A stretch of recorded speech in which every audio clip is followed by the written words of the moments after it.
man people do. I took my 401k, and I was like, I'm gonna live off of this, and I'm gonna what is it? I'm gonna buy a press with it, with half of it. Okay.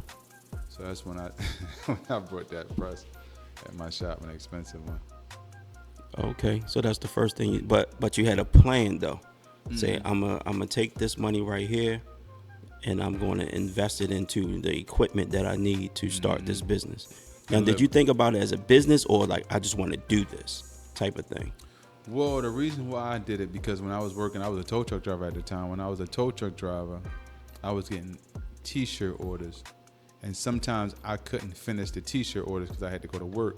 And I started doing big orders. Like I started doing orders for like some important people, and I was just like, sometimes people ask me like, when you got to finish the job, and I couldn't tell so many people I gotta go to work, so I can't finish it. So it's just started getting.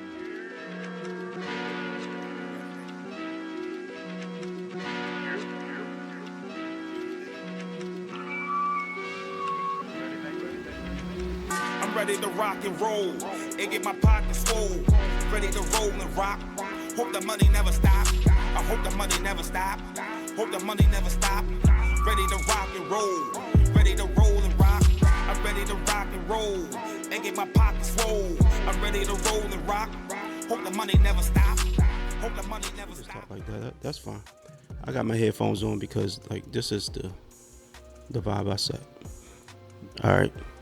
So I'm gonna do a little introduction of my own thing. All right. Welcome to From the Ground Up. I'm your host Tony. I'm here today with entrepreneur, business owner, the owner of Jet Tees. I don't want to just say Jet Tees though. I want to say he kind of dabbles in a couple of different things. We'll talk about a little bit of that today. I have with me Clayton of Jet Tees. Welcome. Appreciate you. Some applaud and things that All come right. when you say that. I add in some applause for you. All right. Welcome. I appreciate you sitting down with me today. Just want to talk a little bit about what you got going on.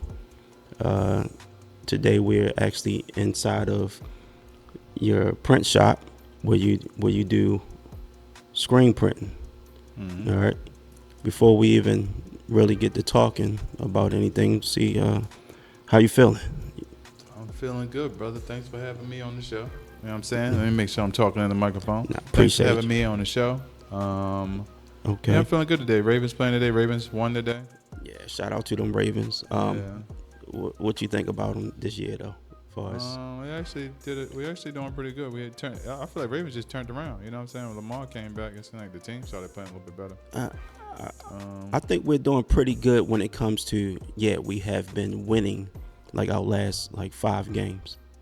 But far as the way that they're playing, I'm gonna be honest with you. I'm not thrilled. I'm not thrilled. I feel like we looked better last year, far as we did the way that we actually played. But I'm not gonna fake the funk right now, because I'm one of those people. When people start talking about football, I don't know what's going on. I just get that, I get the points on my phone, and I see we've been winning since Lamar came back. So that's why I'm giving him praises. But I know I ain't gonna front, because when people be telling me about certain people, I just found out who Derrick Henry was, because he last year he was almost winning. Wow. So now I know Lamar and Henry. Oh yeah, and Flowers. Wow. And likely because he dropped that pass last year. Yeah. Was it last year he dropped the pass? Likely? Not likely. You talking about Andrews? Andrews, yeah, Andrews. But likely is a player too, though, right? Yeah, he is. Okay, yeah. So I know who they are. Yeah. But that's basically it. Nah, I feel like we got a talented squad, but that talent hasn't really been shining so far this year. I don't think, because even since Lamar came back, we've been on a winning streak, but he was there when we lost those first games too, though. Yeah, he was. He was out for what? Was he out for 2 games? I don't know, but maybe 3. But I know those first. But we won one of the games when he was out. We won one. And then we lost another one. That's the one he went out in. Yeah. Everybody thought he was faking. Yeah. It was like, talk about Lamar done gave up, talking about hamstring. Yeah. No, but I mean, I think we're doing good this year. I mean, I feel you though. No, I mean, I hear you, but when I look at the points. I feel like it could still kick in at any time where we can just start like playing at a high caliber. But we still do need to win these games just to even make it to the postseason. So Yeah, and I don't know if the Steelers played yet, but hopefully they lose today. yeah. Oh yeah, they was losing when I last looked. Anyway, that was earlier. They playing Chicago. Oh yeah? Yeah. Let me double check right now while we talking about it. Why not? But they were losing. So Steelers, was it Pittsburgh Steelers? so hopefully, because we only we one game behind them. So if they lose today and we win, I don't know if that's a tie. We tie because we haven't played them. Steelers game, my bad. They lost. They losing. They're losing right now. How much time left? It's 5 minutes left, and What's the score? Chicago got the ball, and it's 28-31. Ooh, I can't say nothing. I can't say it right now. Not with no 3-point spread. I Yeah, can't. I know. Yeah, 5 minutes? That's a long time. Yeah, but they got the ball though. Chicago got the ball. Okay, but So. Chicago needs to score too because that three, we know firsthand that 3 points don't mean nothing. I know. So we done lost from. People done came back. We've been winning with up 21, 28. Sometimes people come back on the daggone Rays. I don't know what's up with the Rays sometimes. All right, but let's get to it though, man. Let's get to it. Let the people know a little bit. I know your background a little bit, but let's start back in the day. You're originally from Jamaica. I'm originally from Jamaica. Jamaica, okay. Yeah, but of course I'm more Baltimore than anything because I came here when I was so young. Okay. That, even when I go to Jamaica sometimes, I feel at home, but I still feel, Baltimore. You know what I'm saying? Because I don't even sound like I'm from Jamaica. Even Jamaica's like, well, are you Jamaican? So I ain't got to prove to a Baltimore person that I'm from here, but I got to prove to Jamaican that I'm from Jamaica. So it's kind of funny sometimes. So yeah, I'm from Jamaica, but raised in Baltimore.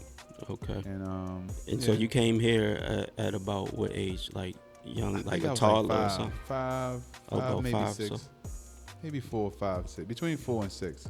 Okay. I don't know exactly. So you came here. You guys, is Baltimore the only city you lived in as a Well, we used to live in Florida. First came here, we moved to Florida. I'm joking. Baltimore the only place we moved. I'm about to say, damn, I never knew that. No, we just came Oh, wow. to Florida. I wish we went to Florida. We would have never came to Florida. We went to Florida. Shit. All right, but so y'all came to Baltimore. So your mom was born in Jamaica. Mm-hmm. So you're basically first generation. No. I was born in Jamaica too. I mean, oh yeah, that's right. You was born in I was Jamaica. born in Jamaica. Oh, so, okay. Because I remember, the only thing, it's crazy. It's crazy. Remember, I peed on myself on the plane. You what, coming over? Mm-hmm. You say, I followed where the we going at, Ma? Where we going? I feel some kind. I came over with my father. My mother was already here. Oh, you came over with your Yeah, father. because a lot of Jamaicans, they come over, and a lot of them, they don't get their kids, or they send for their kids. Or my mother actually sent for us. You know what I mean? She was over here for like, I don't know how long she was over here, but we was over in Jamaica for a while. Then she sent for us. And Oh, so your mom was here first. Yeah, my mother and my sister. My older sister was here. Okay, they kind of came in and got their foot. Yeah, got established or somewhat established, I guess. Enough to send for y'all. Yeah. Me, my brother, and my father. Okay. So pretty much you came at a young age. So you came at school age, actually. So did you do all your schooling here? I did all my schooling here, but when I came here, I wasn't in school that first year because I remember sitting home. And I think my brother was in school. I think Junior went to school. I don't know. Well, I asked him because he was older than me. He's older, and if you came yeah. about 5, I would think he's in school. Yeah, at that he was time. in school. Yeah, because he's a year and a half older than me. Okay. I remember sitting at home some days though, so I don't know if I was in school when I first came. It's kind of blurry. So let me ask you. Let me get this. Is this like I don't know if you call it like a myth or just something they say about Jamaicans, but they say Jamaicans are like hard workers. Like Jamaicans always. The thing is like they got working like a Jamaican or several jobs type of thing. Is that like true in the culture? You know what is crazy? That used to be the thing back in the days though, but now they give that to the Mexicans or, you know what I'm saying? Now it's like Mexicans then took over that, but Jamaicans back in the days used to, because my mother, that's why it kind of, I guess it kind of come easy for me because I kind of watched my mother working like a bunch of jobs growing up, so it wasn't hard for me to be a hard worker and work 2 and 3 jobs at a time. So it just came with it because I seen my mother doing it. So I'm like, of course I can do it. So it wasn't hard for me to do it. You know what I'm saying? When I started. So how old were you when you got your first like official job? 17, 16. Okay. 17 or 16. What type of job was that? Working in a restaurant, Picasso. Remember Park You never heard of Park Yeah, Pargos. Yeah. It's right now. It's called City View, but that's the first. No, I'm not. No, I worked at a Jewish grocery store. Okay. Jewish grocery store, 7 Mile Market. Oh, you worked at 7 Mile Market. Yeah, Okay. 7 Mile Market. So that was the first job. Yep. And that kind of set you on your working path right there, huh? Then I went to the restaurant. Yep. Okay. So Jewish grocery store. Then you went to Pargos, the restaurant. Yeah, Picasso's at the time. But Picasso's. It was Pargos before too. I don't know what it was called, but it was both named. One time it was named Pargo. One time it was Picasso. I don't remember when I started working there though. I don't know which one I worked for. I think I worked for Pargos though. Okay. It was black owned. Oh, was it? Okay. Yeah, it was black owned. Black owned. Ran that restaurant. Now, speaking of black owned, is that something that's like important to you? I see you like how you kind of highlighted it was black owned. Is like black owned establishments that like an important thing you think that we need to kind of make sure we establish black owned businesses and things like that? Yeah, I think it's important. You know, I make sure I support black businesses, but I support all businesses too, because I mean, not just black people support me. I mean, I got loyal white customers too, I guess you could say so. Well, we're just talking about the ownership part, but the customer base can be whoever's want to shop. Yeah, I think it's important though. Like, it's important for some of us to start, you know, owning our stuff, because a lot of, especially me growing up, I didn't experience a lot of black-owned companies. Well, that was one of the only black-owned companies I experienced, but they closed down. So I thought that black people couldn't run no businesses based off of that. You know what I'm saying? I don't know what got me into it, but I just thought that, well, you know what, I heard the saying that black men can't run no restaurant, like black people can't run no restaurant, because a lot of them was closing down back in the days, I feel like, not just Pargos. Some reason that was installed in my mind. That's why I really never tried to get a restaurant, but then I figured out restaurants is just hard, period, whether a black person running it or not, you know what I'm saying? Yeah. But I think black ownership is important, though. I like to advocate for it, you know, when I can. Okay. So you started working like basically you had a path where you kind of was working for other people before you started working for or establish your own business. Mm-hmm. I still work full time though. And you still work full time now? Okay. All right. What was the first business that you started on your own was what? I don't know. I started a bunch of businesses, but the first business that really put me on was my screen print, was this t-shirt business. Okay. But the first business I started, like, I was one of those people that's always jumping on one of those pay to get into businesses. You know, you heard all them 5 links. Oh, one of those ATN, all those prepaid people. legals. Yeah. I was always trying to jump into one of them, and they never really worked. Because it's like you telling somebody to sign up, or you sign up, and I can get your cell phone bill cheaper. And it's like trying to talk to somebody. I remember all those. Yeah, sign up and I can make your BGE bill cheaper. And I'm not saying that they don't work, but it didn't work for me. You know what I'm saying? Like, it just never worked for me. Like, I feel like every time you spilled that to somebody, they was looking at you like, really? Like, you gonna get my BGE? So you want me to change my BGE bill to what you saw? Like, first of all, you gonna make it cheaper? I used to be like, I didn't know it was another gas and electric exactly. company. So it's like you trying to it? sell salt to a slug. You know what I'm saying? They like, man, BGE is already killing me. You try to tell me this gonna kill me less? Like, no, man, I'm not trying to hit that. So it's hard to do that, but it was some people who were successful in it, and I never really gave up on them because I tried almost every one of them. It was all, I don't know how many I signed up for till I just actually gave up on them because I'm just like, I can't do it. But you say the screen printing business was your first my success. Was the first thing that I quit my job off of, when I had a full-time job. I remember quitting my full-time job and doing something I don't recommend people do. I took my 401k and I was like, I'm gonna live off of this, and I'm gonna I'm gonna buy a press with it, with half of it. Okay. So that's when I brought that press at my shop, an expensive one. Okay, so that's the first thing. But you had a plan though. Mm-hmm. Say I'm gonna take this money right here. and I'm going to invest it into the equipment that I need to start this business. Now, did you think about it as a business or like I just want to do this type of thing? Well, the reason why I did it because when I was working, I was a tow truck driver at the time. When I was a tow truck driver, I was getting T-shirt orders, and sometimes I couldn't finish the T-shirt orders because I had to go to work.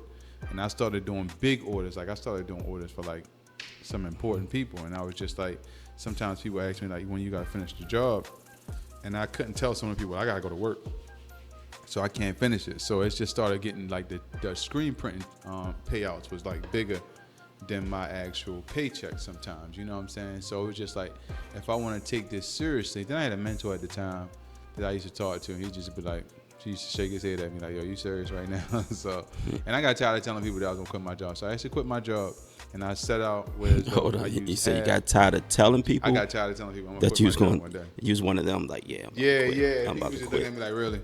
Okay, you say that? Yeah, all right. You say And then that the every next day. day, you still. Yeah, saying the same thing. So I got tired of hearing myself say that. Then one day I just quit, and I used half of my 401k for me and half to buy some equipment. So half was going to take care of me, and half was going to buy equipment. But I really don't recommend nobody do anything like that. But it wound up working because I was ashamed to tell people at the time, especially how much money it was. I didn't want to tell nobody that because I was a little ashamed of it. So ashamed of just like the amount of money you were spending on something.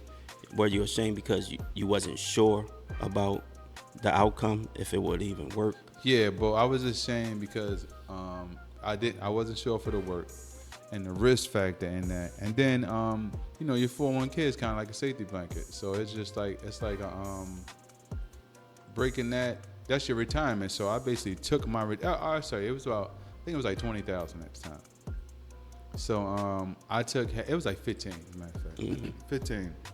I took 7 of that and I brought a press with, a screen print press. And the other half was for me to live off of. So I didn't want to tell nobody that. That was, people like, one person, remember one time my homeboy found out how much my homeboy Lionel found out how much I spent on the press. And accidentally he found out. I didn't want nobody to know. Okay. So I was picking it up and I needed somebody to come help me. And he drove out to Pennsylvania with me. And I remember they put the press on the back of the truck. And I was ready to pull off, and the guy was like, let me strap it down. I was like, no, it's fine. And the dude was like, man, you paid $7,000 for this press. We want to make sure it's gonna line up. I was like, $7,000? And I was like, oh my God, why you say that? Okay. The whole time right back to the bar, why would you pay $7,000?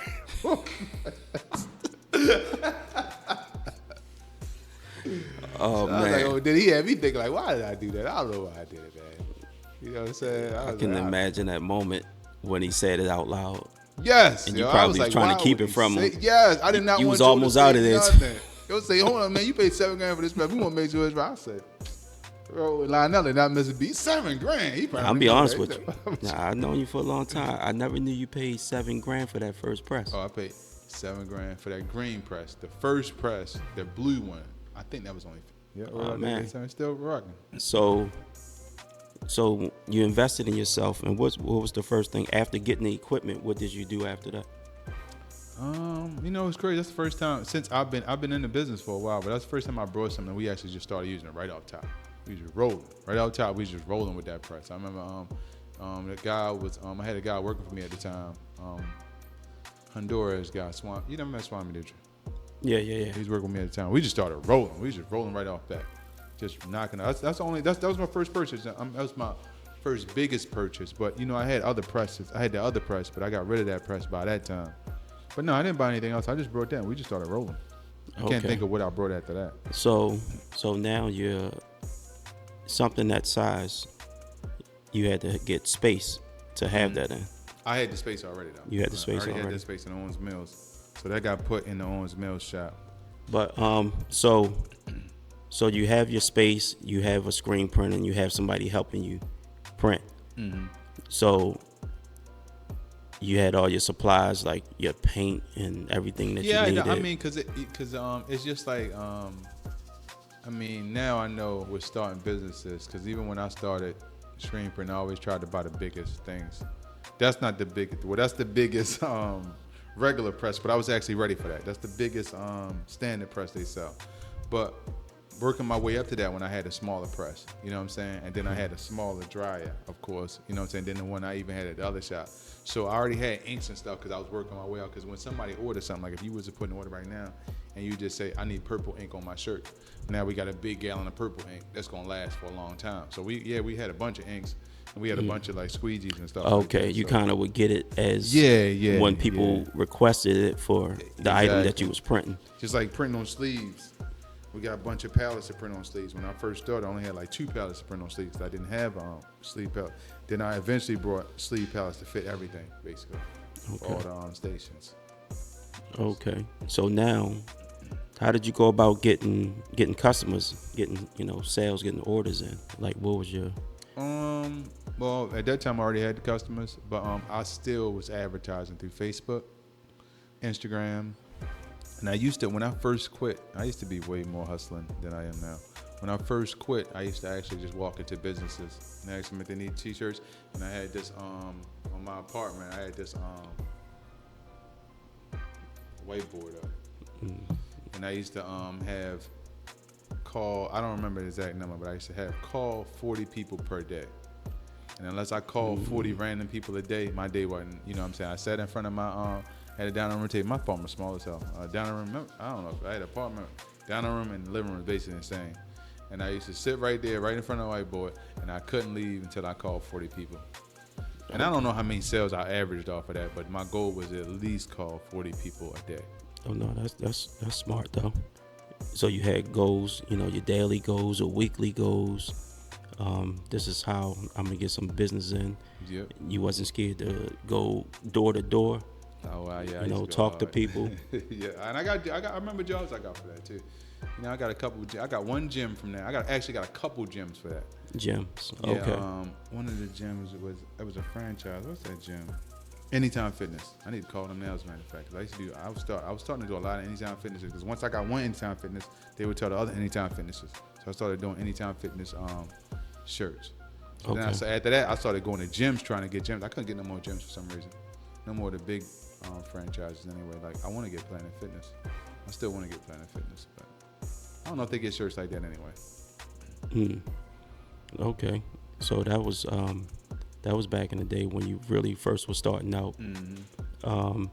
Did you, like you said you use social media a lot for different, did you get a lot of business through that? I did, and I don't do that anymore, and now I'm thinking about talking to you. I used to get a lot of business from LinkedIn. We got a lot of and I don't know, I can't remember last time I posted on LinkedIn. But we used to post through we used to post on every site. So I had this girl working for me. She posted on LinkedIn, Facebook, Instagram. This is before TikTok. So LinkedIn, Facebook, Instagram. Yeah. Then I started running campaigns on them. And LinkedIn cheap to run. Is the website where people put like their business profiles and stuff? Yeah, it's basically Facebook and all that stuff. Instagram for businesses though. So it don't even have to be for businesses. You can put your professional self on it. You know what I mean? You can put yourself on there with your resume and everything. And people can seek you out on it. Yeah. I don't know. No, they can. They can? Yeah. Oh. Yeah. You post your resume, your profile or whatever, and like if it's a job looking for certain things, they can find you on LinkedIn. LinkedIn, yeah. I used to get that's all I know it for. Like, so when real? you're saying that you posted like getting business and stuff, you're on the other side of it. See, I'm like I was a person looking for a job. I was on that side of it, so I have my profile on there. Okay. In case jobs came across me. Let me make sure I'm talking about the right side too. No, I think you are though. I think it's right. I think it does both. Oh, okay. But yeah. So what was the next big thing you did after that screen the printing press that you invested into early on? What was the next big thing you had to do to make the business successful? Oh, I had to buy a bigger dryer. So after I brought that screen press, I brought a bigger dryer. Once I brought that bigger, because the output we was putting out with, it wasn't keeping up with the dryer. So I brought another dryer. I'm trying to think if I brought the dryer before or after. I don't know, but I definitely brought a dryer. That was my next biggest purchase though. But I can't remember which one came first, the dryer or the press. Probably brought the dryer first. So how is the screen printing business though, is it one of those type of business that's like is heavy work and is it seasonal? Like where you get more influx, or is it like all year round? It's seasonal, definitely, but you get it all year round though. But it's higher. In the summertime, we are way busier than we are in the wintertime. But that's why I started doing. That's how embroidery normally picks up in the summertime. I mean, in the winter time, embroidery. I don't know why, but embroidery pick up in the wintertime. Do people tend to do more embroidery on bigger items like hoodies and jackets and stuff like that? They do, but they screen print on hoodies as well. Cause I mean, what's on that? Your hoodie probably got both, don't it? Yeah.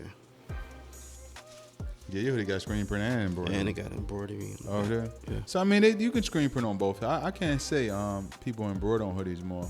It's just that I don't know why. It just pick up more. But screen print I feel like me personally, I think screen print make more money. Because when the summertime comes, it's just going crazy because everybody got T-shirts. And T-shirts like family reunions, churches, all that stuff you do for the summertime, it outweighs all of that stuff. Because you just get like, there's more T-shirts than hoodies in general, I think, ain't it? and on a T-shirt, people more likely to screen print on a T-shirt. I don't really do no embroidery on regular T-shirts. Never seen it done. Not saying never seen it done. People screen print on, embroider on regular T-shirts, but I'm just talking about for the most of the time. Family reunions, which goes crazy in the summertime, I ain't never did no embroidery on a family reunion T-shirt. Oh no, because you know when Auntie is getting those shirts together, and she ain't getting money from everybody. She about to just get these joints screen printed. Hey, though embroidery, only certain people getting that. Yeah, that's gonna be Big Mama, Auntie herself, and maybe Unc. But these kids ain't put in on this. And that's who I be dealing with. The people who got the old people, got the old ladies who got the list. They be like, such and such paid, such and such paid. So, far business wise though, is it good money in screen printing? I think so. That's why I was teaching it for a little while. All right. So also I know you deal with real estate, and we're gonna talk a little bit more about that. All right. So start with some of the same questions. Yeah. So how long have you been investing in real estate? Been investing in real estate for about 5-6 years now, since COVID. So I want to say started in about 2019 when I first bought my first property. Oh, okay. Yeah, about 2019. 2019. Okay, and that first property that you purchased, what type of property was it? First property I purchased was a multi-unit. Multi-unit property was my first purchase. Multi-unit, how many units was inside of? Well, two units, right? Yeah, two. Oh, yeah, when you said multi. So it was a duplex, yeah. So it was a multi-unit duplex. But my first property I purchased was a duplex, which is two families can live in the house. And the reason why I did that is because I did it to help myself pay for my mortgage. So I needed something to help me offset my mortgage with duplex. That's the reason why I did it that way. Yes. When you first bought your first property, and by being a multi-unit, did you buy with the plans on investment or for you to live in it, both, or what was the plan when you first got that? I didn't think that I was going to be able to afford to pay for a house, to be honest with you. So I figured if I bought a multi-unit, had somebody helping me pay the rent, then I could afford, you know what I'm saying? And that's when I started going on a journey of buying more, because I actually started helping me rack up more money. So the real reason why I did it was because I was a little scared, terrified. I thought about losing the house. So I was like, why not just buy a duplex? And then you said that was like 2019, 2020, somewhere around there. Mm-hmm. So that was about 5 or 6 years ago. And so as of right now, how many? Right now, properties? I brought 5 properties. Sold one. So right now, since 2019. Yeah. So right now I have 4. Yeah, 4 outside of thing. This is just right here, the property we're in right now. This is one of my properties. Not a duplex, it's single family. So this makes my 4th house that I own that I did without selling. So that's it. I have 5. So now you purchased 4 properties, and 4 properties for you to keep, Mm-hmm. and you flipped one. Yeah, flip one. For a total of 5. So I wanted to dibble, and since I've been doing the duplexes, I felt because investing in duplexes, it allows you to get a little bit of passive income. So I'm trying to build as much as passive income as I can. So I wanted to try to dibble and dabble in that flip. It didn't turn out the way I planned, but I'm still going to kind of get back into it because I'm kind of flipping this house, but I don't know if I'm gonna sell it. But I bought it at a cheap price, and I'm putting into it, and now the value of it is worth more already than what I paid for it. So I guess I'm flipping this one without, because you're really flipping it when you sell it, but kind of flipping it. But I don't know if I'm gonna sell it yet. I might just rent it out. You may just hold on to it for a while and could sell it down the line. Yeah, depending on how the market go. Or I might try to do whatever people talk about when you pull equity out of the house. Because I already put more equity into. I put a lot of equity into this house already, and I brought it under the market value. So I don't really know what I'm gonna do yet. I'm trying to figure that out, bro. See, I'm still trying to figure this stuff out as I go along, too, to be honest with you. So okay, but you're 5 properties in, so you're not new to this. Mm-hmm. You should. I'm assuming you're getting the hang of how everything works from, securing a property. You deal with like the realtors, you deal with the banks, you deal with all the behind the scenes stuff. You're more comfortable with that at this point after 5 properties? So. Yeah, and also, before I forget, let me plug my company, Opportunity Doors Academy, where we teach you how to do what I do. You know what I'm saying? Like, there's no big rocket scientist behind it, but we help you. We have realtors you can talk to, we have investors you can talk to, and also not investors, lenders. We have realtors, lenders, property management companies, and just different people that'll help you, that'll get you through some of the headaches that I struggle with in the beginning. When you sign up for Opportunity Doors Academy at opportunitydoors.com, you can take a class on this stuff. So okay, so you have a whole class where you teach people how to do this themselves. Mm-hmm. How to get started. You meet them up or match them up with the people they need to know. Yeah. To get started. No, that's what's up. What's the name of it one more time? Opportunity Doors Academy. All right, I'll make sure I put that on the screen. Oh yeah, also academy.com. Okay. All right, and this is your 4th place that you're keeping as far as yourself right now. And I see you got some renovations going on. How is it being like a landlord though? Now you have to deal with people and their problems that they may occur at any of the units that you have or whatever. So that's like you're on call. Yeah. 24/7 for real. It's not as bad as it seems, but it is bad though. I'm not gonna say it's not bad. That's why I wound up hiring a property manager, because I couldn't really take, especially me I still have a full-time job. So me having a full-time job, it's hard for me to get up at night, and you really don't get a lot of calls at nighttime. So I'm not gonna make it especially with 4 properties, I'm not getting people calling me too much. I had 1 midnight call since I've been doing this for however many years I've been doing it. But for the most part, I just can't take, I got tired of neglecting people when I had to work, when they were just calling me about random stuff. That's why I hired a property management company, because I just couldn't take on all this stuff. So once you get a property management company, and as long as you get a good one, like the ones that we recommend, it's not that hard. It's actually kind of easy. So let me ask, how many properties should I have under my belt before I start dealing with like a property management? Can I just have 1 and deal with property management, or should I wait till I get more than 1? It ain't really I can't say it's really, because it depends on how much money you're making too, and how much you want to take off your plate, because it's not hard with 1. It's not hard at all with 1. I didn't get a property management until at maybe my 3rd or 4th unit.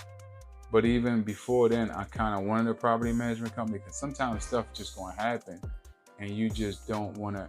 It's just, I don't know, because I got a lot going on too. If you don't have a lot going on, like if you got other businesses and stuff like that, then it shouldn't be that difficult. But I get it sometimes, because sometimes one of my pet peeves was, I don't like asking people for my money. The rent is due the 1st of every month. Okay. So I don't like to call people for the money. So you like to have that middle man. Yeah. Them be one that's going to do what you like, the dirty work. Yep. Type of thing. Yep. And then the property manager charge late fees. I wasn't charging late fees. So all kinds of stuff. So probably Just manage to. so it makes it just a little bit more like professional. Mm-hmm. No, I get it. Because I'm too laid back. And sometimes I can't. I'm not as stern as I should be. Okay. All right. So what do you see in the future as far as real estate? Is no set number It's that not you no have. set number, but I may sell all my units one day to buy a building, Okay. an apartment building. Okay. So that's kind of my goal one day, is to get enough, and I feel like I got a good amount right now. Like one of my goals was to have $1 million worth of property. You know, I'm kind of close to there. I'm like not that far off from it. So once I get $1 million worth, maybe try to sell it all, pull some equity out, and get me a building. The building shouldn't cost more than $1 million. I don't think so. It depends on where you're buying it, I guess. So that's the end goal, to get a building. And or keep building. Shoot, I may not even sell the property. I mean, it just depends. But that's the end goal, to get a building. Okay. If it is an end goal, because every time I reach one of my goals, it's always something I set myself up for to do even more, and I just be stressing myself out with and trying to do more and more and more. You ever think about acquiring like properties like out of state or other areas? I did try that, and it's hard when you do that, when you work and do that, because because as far as I may go now, I may do Philadelphia or Pennsylvania, Philadelphia, but Philadelphia or some parts of PA, other parts of PA, because I tried Atlanta, and it was just a flying back and forth and try to because you want to look at a property before you buy it. You don't want to just buy it blindly. Mm-hmm. Then I tried Jamaica before too, but when I was going over there, it was hard to get around because I didn't really drive, so it's like if you have somebody in the area that you trust, I would say do it. But for me now, I don't really have people. I do have people in Jamaica, but even still, it's hard trying to invest out of the state. Or the country. I done took it to the daggone country out versus being out of the state. Okay, so that's the goal, though. You said to purchase a building at some point, maybe selling your properties, or maybe pulling some equity and see what you can do from there. Okay, all right. I'm not really too familiar about how to pull equity, but I'm about to learn how to do it. And I'm just going, because a lot of times I just dive into stuff too, just like I dove into this. So I'll figure out the equity thing, and I may use some of the equity to do it. It just depends on. That's something we need, though. It's like more of a financial literacy type of class that deals with like how to, like you say, pull the equity out of things, how to structure your business. Because I see a lot of stuff online, but it'd be nice to have that kind of stuff in person. Maybe what you're doing can maybe at some point. Yeah, and the lender, like I said, the lender's there. He deals with that kind of stuff, so he can advise. Because a lot of them people that like my lender and my lender and my realtor, they kind of my mentors in a sense, because they always give me advice on what to do. So a lot of times, doing it along the way, you find people like them that's gonna help you. But they're good people. They help. They got me, the guy, my realtor. The guy his name Daryl, but he sold me all my properties except one, but he sold me every property I brought. And the same thing, Kelly got me all the loans except one. Yeah, it makes sense to have that type of relationship. Those are the people that you need to have. Yeah. If this is something you're serious about and want to go forward with doing, so makes sense. So we want to steer you around. Just want to say I appreciate you. Appreciate you sitting down with me, and I think some people probably learned some things from this that they can do it also. And you do recommend doing screen printing. I definitely recommend doing screen printing. That's why I was teaching it, because just about me real quick, I don't gatekeep. I think I say if I don't gatekeep with the stuff I got, I'm always trying to teach somebody how to do it. Because I feel as though if I do it, did it, anybody else can do it, especially me doing it with a full-time job. You know what I'm saying? So it's nothing special to this stuff. You just got to dedicate yourself to doing something, right? Okay. So like you said, you do screen printing and you dabble in real estate. Tell the people where they can find you at. You can find me. I'm always out here. Your boy's out here. I'm out here right now. Just look me up on Clayton 250, Clayton _250 on Instagram, or Clayton Kerr on Facebook. I don't know what my TikTok is. But if you follow me on Facebook, you will see my TikToks being posted on Facebook or Instagram. So you'll see my TikToks on there. Yeah, that's basically how you find me. Or you just look up jettees.com. Or also opportunitydoorsacademy.com. Either one. And then Jettees is actually orderjettees. Orderjettees.com. That's the website, yes. Orderjettees.com. I know that, y'all, because I helped put his website together. Oh, yeah, you actually put my website up. Yeah, that's a plug. Yeah. All right, man. Appreciate you. Thanks for having me, brother.